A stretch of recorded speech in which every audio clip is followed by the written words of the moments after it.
السلام عليكم. ازيكم يا جماعه، عاملين ايه؟ انا احمد ممتاز. انا بعمل بعض الفيديوهات بساعد زمايلي اللي عايزين يبقوا ميديكال ريبس او اوريدي هم ميديكال ريبس وعايزين ياخدوا الستيب الفورورد ان هم يترقوا او ان هم يشوفوا الكارير باسوي بتاعهم في انهي جزء بالظبط من الفارماسيوتيكال اندستري عامه. الفيديوهات دي بتلاقوها يا اما على اليوتيوب في الشانل عندي، او بتلاقوها في بيجي كده اسمها استراحه المناديب على الفيسبوك. ساعات تلاقوها منطورة كده على الفيسبوك في أي حاجة يعني، فلو مفيدة شوفوها يعني. تمام. النهاردة الفيديو عن اوريدي انت ميديكال ريب وخلاص هتترقى تبقى سينيور، او اوريدي انت بقيت سينيور ومش عارف تعمل ايه. فخلينا نشوف كده السينيور دوت المفروض يبقى ايه والمفروض يعمل ايه. تمام. الاول، ايه هو السينيور ميديكال ريب؟ السينيور ميديكال ريب ده غالبا بيبقى اقدم ميديكال ريب موجود على الترابيزه، او اكتر واحد عنده خبره، بلاش كلمه اقدم دي، اكتر واحد عنده خبره على الترابيزه بتاعه التيم. تمام. بيبقى عندك السيلز مانجر او الاريا مانجر او التيم ليدر، ويبقى في سينيور في التيم. السينيور في التيم ده بيبقى له بعض التاسكس او له بعض الريسبونسبيلتيز المختلفه عن بقيه التيم. خلاص. مختلفه بالاضافه للحاجات العاديه بتاعته، يعني هو بيفضل ميديكال ريب زي ما هو، مسؤول عن تارجت ومسؤول عن رقم بتاعه تارجته، بالاضافه بيبقى عليه بعض الزيادات اللي المفروض بيعملها. طيب هل الحاجات الزياده دي ليها مقابل؟ طبعا، مفيش حاجه في البيزنس بدون مقابل. ماشي. طالما انت هتبقى سينيور فالمفروض ان المرتب بتاعك بيزيد حاجه بسيطه غالبا يعني، بس بيزيد، اسمه زاد. ماشي. خلينا نشوف الميديكال ريب سينيور المفروض يبقى ايه الصفات اللي موجوده فيه. ماشي. اول حاجه، اهم حاجه يبقى عنده سيلف مانجمنت. سيلف مانجمنت دي تشمل ايه؟ تشمل التايم مانجمنت، الايموشن مانجمنت، الانرجي مانجمنت. تمام. الثلاث حاجات دولت بيسموهم السيلف مانجمنت. لازم يبقى عندك تايم مانجمنت كويس جدا، لانك انت بتبقى واخد تاسكس من مديرك والمفروض بتقعد معاه وتناقشوا فيها. والمفروض يبقى عندك ايموشن مانجمنت عشان تعرف تتحكم او تكنترول التاسكس اللي مديرك بيديها لك وتوصلها لبقيه التيم اللي معاك. تمام. وفي نفس الوقت تقدر تتعامل مع نقول المانجمنت في الشركه عامه، وفي نفس الوقت العملاء الكبار اللي انت هتبقى مسؤول عنهم في الفتره اللي جايه. ماشي. تاني حاجه كوميونيكيشن سكيلز، ودي اهم حاجه. الكوميونيكيشن سكيلز بتاعتك لازم تكون عاليه جدا. ليه؟ لانك انت المفروض، بص، هي السيلز بتاعتنا بتيجي كده وانا بتكلم بالشعبي. ماشي. انت معلم الخوازيق بتجيلك من فوق والخوازيق بتجيلك من تحت، انت بتبقى موجود كده في النص، فاهم؟ انت ومديرك من الاخر. تارجت بيجي من فوق، التاسكات بتيجي من فوق، والمفروض انت بتوصلها لبقيه التيم اللي معاك. خلاص. مديرك طبعا هو اللي بيوصلها لبقيه التيم، وانت المفروض بتساعده ان هو يوصلها بطريقه كويسه حسب شخصيه كل واحد في التيم. لان خد بالك، انا لما اجي اقول لك مثلا احنا الجروس عندنا 100% السنه دي على التارجت. ماشي. اللي خدناه مثلا السنه اللي فاتت عندنا جروس 100%. لو عندك خمسه، الخمسه كل واحد هيستقبل الخبر بطريقه مختلفه عن التاني. في واحد هيشوف انها حاجه تشالنجينج وحاجه كويسه ودي فرصه وممكن وبتاع، وفي واحد هيبص عليها طب يلا هي هنشوف هنعمل ايه، طب هتساعدونا ازاي، طب المانجمنت، طب ايه التولز اللي معانا. هيفكر كده. في واحد هيفكر فيها يا نهار اسود لبسنا تارجت جديد كده لا هنحقق ولا هنشوف، ويقعد يندب طول السنه. في واحد تالت خلاص 100% جروس يلا، فاهم؟ ده مش عارف كان اسمه عمرو ضياء، مش فارقه انا كده كده قاعد في الشركه وما بحققش كده يعني. تمام. فانت المفروض هتوصل الفكره دي او التاسك ده لكل واحد بطريقه مختلفه، بحيث تخليه يحقق التارجت اللي انت عايزه، او تخليه يحقق التاسك اللي جاي لكم من فوق. تمام. طيب احنا كده اتكلمنا عن الضغط اللي جاي لك من فوق. طب والضغط اللي جاي من تحت؟ انت كل واحد في التيم عندك بما انك سينيور، الناس كلها بتثق فيك والناس كلها بتتكلم معاك. هيتكلموا معاك في حاجتين: المشاكل اللي بتجيلهم من الاريا، يعني كل واحد عنده مشكله مع مثلا بيرشيزر معين، واحد عنده مشكله مع دكتور معين، في واحد بتاع مخزن نصاب نصب عليه مثلا في بضاعه، هتلاقي حوارات كتير قوي. فانت لازم يكون عندك اللي بنقول عليه كوميونيكيشن سكيلز عشان تقدر تاخد منه البلوه السوداء اللي جاي لك بيها دي وتقدر تحلها معاه. تمام. او لو ما قدرتش تحلها، ازاي توصلها بطريقه كويسه لمديرك او للسينيور مانجمنت، بحيث ان الريب ده ما يتاذيش او ان ما يحصلش مشكله اكبر. تقدر ازاي تحتوي المشكله؟ ماشي. كوميونيكيشن سكيلز دي انت بتبقى مضغوط من فوق ومن تحت. خلاص، من تحت بتشوف المشاكل وبتحاول توصلها لمديرك بطريقه لطيفه شويه بحيث ان هو يقدر يحلها، ومن فوق بحيث تاخد المشاكل وتحاول توزعها على التيم بتاعك، كل واحد حسب شخصيته. تمام. طيب، تالت حاجه الكرياتيفيتي. انت دلوقتي راجل المفروض سينيور ميديكال ريب، يعني المفروض ان شاء الله الخطوه اللي جايه بتاعتك انك هتترقى، هتبقى تيم ليدر او هتبقى سيلز مانجر او هتبقى اريا مانجر حسب التايتل اللي عندكم في الشركه. تمام. فانت لازم يكون عندك كرياتيفيتي. اصل لو انت هتيجي تعمل نفس اللي بيتعمل، طب انا اجيبك ليه؟ فاهم؟ انت لازم تشو مديرك وتشو مديرك انك راجل كرياتيف، تقدر تحقق التارجت بتاع الشركه والتارجت بتاع مديرك بطرق مختلفه اكوردنج للبوليسي بتاعت الشركه. صح كده؟ اصل لو انت هتيجي تعمل اللي كله بيعمله فانت فرقت ايه؟ انت لازم يكون عندك كرياتيفيتي شويه في الحل، طريقه حل المشاكل وطريقه تحقيق التارجت. وخد بالك، انا هنا لما بقول تارجت انا ما بتكلمش على التارجت بس ان هو تارجت الفلوس. تمام، ان هو كل واحد من الكارير عنده تارجته مثلا 2 3 مليون جنيه والمفروض ينزل يحققهم. لا، انا مش بتكلم على دي. تارجت الشركات بيبقى مختلف. في شركه بتبقى مركزه بس 100% فوكسنج على البيع، انزل بيع. في شركه تانية بتبقى مركزه قوي على الجروس، الانتشار والنمو بتاعها. في شركه تانية بتفكر على الاسم بتاعها. في شركه بتفكر في الثلاثه دولت.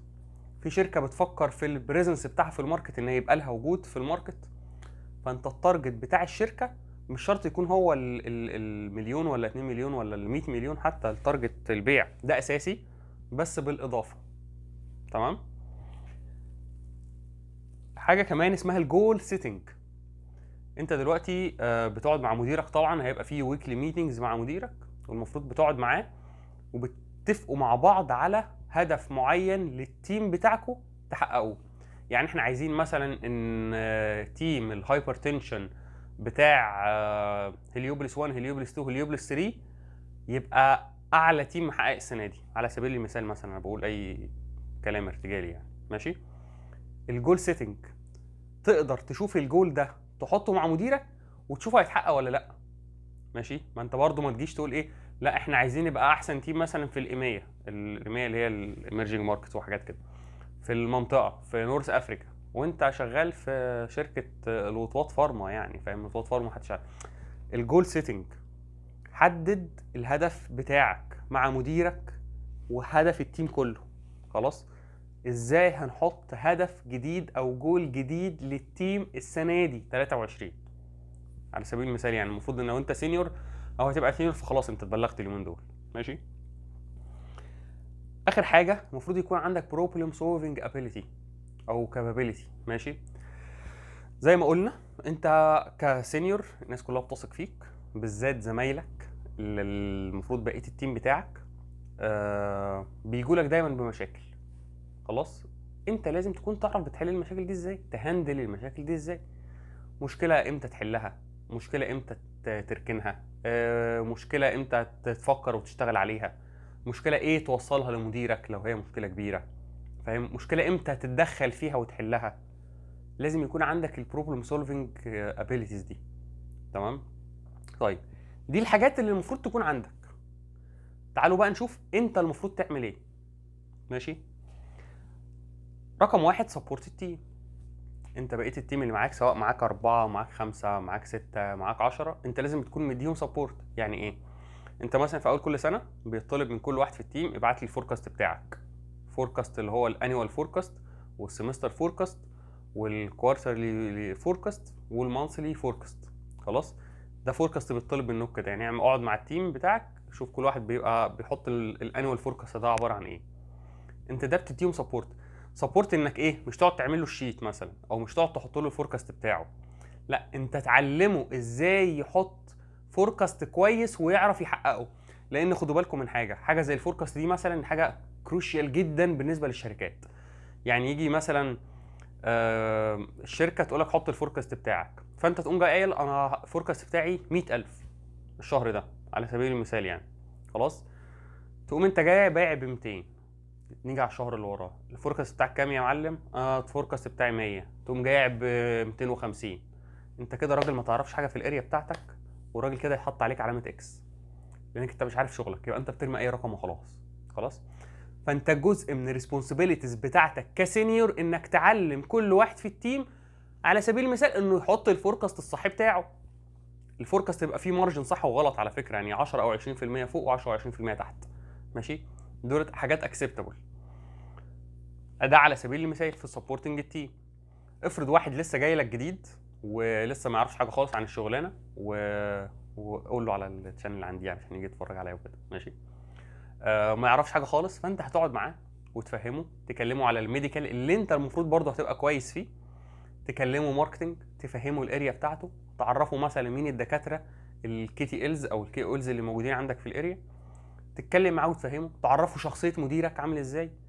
لان خد بالك دلوقتي معظم الاريا مانجرز معاهم 8 و10 و12 مندوب. ما تتوقعش من بني ادم انسان عادي اهو ان هو يجي له تليفون من 12 واحد ب 12 مشكله كل يوم ويحلها. ده مديرك هيتجنن، ما يقدرش يعمل كده. خلاص. فانت جزء من السبورت اللي بتديه للتيم بتاعك انك تحل معاهم الديلي تاسكس او الديلي بروبلمز تشالنجز اللي بتقابلهم دي. خلاص. الديليجيشن، انت بتقعد مع مديرك، مطلوب من التيم بتاعكم الفوركاست، مطلوب منكم الاكتيفيتي بلان بتاعت السنه، الاكتيفيتي بلان بتاعت السمستر، الاكتيفيتي بلان بتاع الشهر ده، والمفروض تبعتوها. ماشي؟ فانت هتقوم جاي قاعد مع واحد، لو انتوا اكتر من لاين، انا بدي امثله على سبيل المثال. بص يا مصطفى، انت اللي هتعمل لي الانيوال اكتيفيتي بلان. خلاص؟ جمعها من التيم وابعتها لي. وانت يا محمد انت اللي هتعمل لي الفوركاست. خلاص؟ هنعمل مع بعض الفوركاست وابعتوا لي نراجعه سوا قبل ما نبعته للمدير الكبير. خلاص؟ وانت يا حسين هتجمع لي داتا عن كومبيتيتور نازل جديد. ديليجيشن، تدي لكل واحد تاسك هو كويس فيه بس محتاج يتظبط حاجه بسيطه كده. خلاص؟ يعني انا عندي واحد مثلا بيعمل الفوركاست طلقه على سبيل المثال. ماشي؟ مش كل مره هديله فوركاست بقى، لا. طب ما هو كويس في الفوركاست، انا ما علمتوش حاجه. فاهمني؟ انا عايزه يتعلم حاجه جديده، وعايز غيره يتعلم اللي عنده. فاهمني؟ فالديليجيشن برضو ما هياش حاجه كده بتترمى وخلاص، لا. انت بتشغل دماغك وتشوف امتى تدي التاسك لمين وليه. عايز التاسك يتعمل كويس ولا عايزه يتعلم منه؟ واخد بالك؟ دي حق على سبيل المثال يعني. تالت حاجه الشادوينج. شادوينج ده اللي هو ايه؟ انت عارف هو بيقول لك ايه؟ يعني انت في مدير، وفي السينيور بتاعه، وفي الشادو ليدر، او شادو بيسموه شادو ليدر. ماشي؟ الشادو ليدر ده اللي هو ايه؟ بيجي مثلا واحد من التيم عندك بياخد رايك في كل حاجه، بيوريك ازاي الفوركاست، بيوريك ازاي ما اعرفش ايه، وغالبا ده بيبقى لسه النيو كامر او الفريش بلاد زي ما بنقول عليه. ماشي؟ انت بتبقى بالنسبه له شادو ليدر. خلاص؟ كل حاجه بيجي يقولها لك قبل ما يروح يقولها لمديره مثلا، او قبل ما يعرضها على الشركه. لو في برزنتيشن بيجي يوريها لك وتقعد تعدلها معاه. ماشي؟ حاجه كمان اسمها الاين الاو كي ار اس او الاوبجكتيف كي ريزلتس. الاوبجكتيف والريزلت بتاعتها دي احنا قلناها. ماشي؟ حاجه كمان الجايدنج، توجه كل واحد على حسب الابيليتيز بتاعته. خلاص؟ طب هتيجي تقول لي ايه الفرق بين الجايدنج والشادونج؟ هقول لك بطل سخافه بقى، يعني خلاص فهمت الاولانيه ما تعلقش على الثانيه يا اخي. انت غريب قوي، غريب. حصه احنا. ماشي؟ اخر حاجه بقى بيلد اند مينتين ريليشن شيبس. انت مع كل ده انت المفروض عندك انت كمان تارجت بتاعك، والمفروض تحافظ على العملاء الكبار اللي عندك، والمفروض تجيب عملاء كبار جداد وتعمل معاهم ريليشن شيبس قويه جدا عشان تجيب التارجت بتاعك وتساعد التيم كله انه يجيب التارجت. ماشي؟ ده باختصار السينيور ميديكال ريب بيعمل ايه. بيعمل حاجات كتيره وعليه ريسبونسبيلتيز كتيره، والمفروض يبقى فيه حاجات كتيره، بس الحاجات دي كلها بتأهلك ان شاء الله يا رب انك تاخد الستيب فورورد، انك تبقى انت التيم ليدر اللي جاي، او الاريا مانجر اللي جاي، او سيلز مانجر اللي جاي. لو ما عرفتش تعمل كده بيبقى منظرك وحش للاسف قدام المانجمنت. يعني يقول لك يا عم ده سن، سيبك منه، ده ادينا له قرشين وخلاص، بنراضيه عشان يسكت. ماشي. فلا، لما حد يقول لك انت هتبقى سينيور، فدي ريسبونسبيلتي عليك وتاسك جديد، ولازم تثبت نفسك فيه ولازم تتعب عليها. خلاص. حاجه كمان، انت كل ما هتكون هيئتك احسن، كل ما هتكون اكسبتابل للناس انها تتكلم معاك وتحل لك وتحكي لك اكتر. يعني اديكم مثال، انت راجل دلوقتي سينيور ميديكال ريب، احنا عارفين مثلا ان اللبس بتاعنا هو اللبس الفورمال. خلاص. ما ينفعش انت راجل سينيور دلوقتي وليك احترامك وهيبتك كده ووقارك وراجل محترم كده، واخد بالك، واعدي عليك بالليل مثلا، هنبقى هحكي لك على مشكله مثلا ولا حاجه، وهنروح نقعد على قهوه مثلا بعد ما نخلص البي ام بتاعنا، والاقيك نازل معايا بكوتشي وبنطلون جينز وبتاع، يعني فاهم، وتاخدها صحوبيه وكده. لا، في البيزنس مفيش اصحاب. خلاص. مفيش فريندز، في اكوينتنسز. خلاص. مش كوليجز حتى، لا اكوينتنسز هم بيسموها كده، زمايل عمل. والله لو في شخص انت بص يعني بتحبه وبتموت فيه وبينكوا علاقات، لا، في البيزنس مفيش الكلام ده. انزل لابس البدله، انزل لابس الفورمال الكامل بتاعك، اقعد معاه وانت بتتكلم، شوف الانجليش بتاعك عامل ازاي، الاكسل شيتس اللي انت بتتعامل عليها، الاكسل ده تحفه.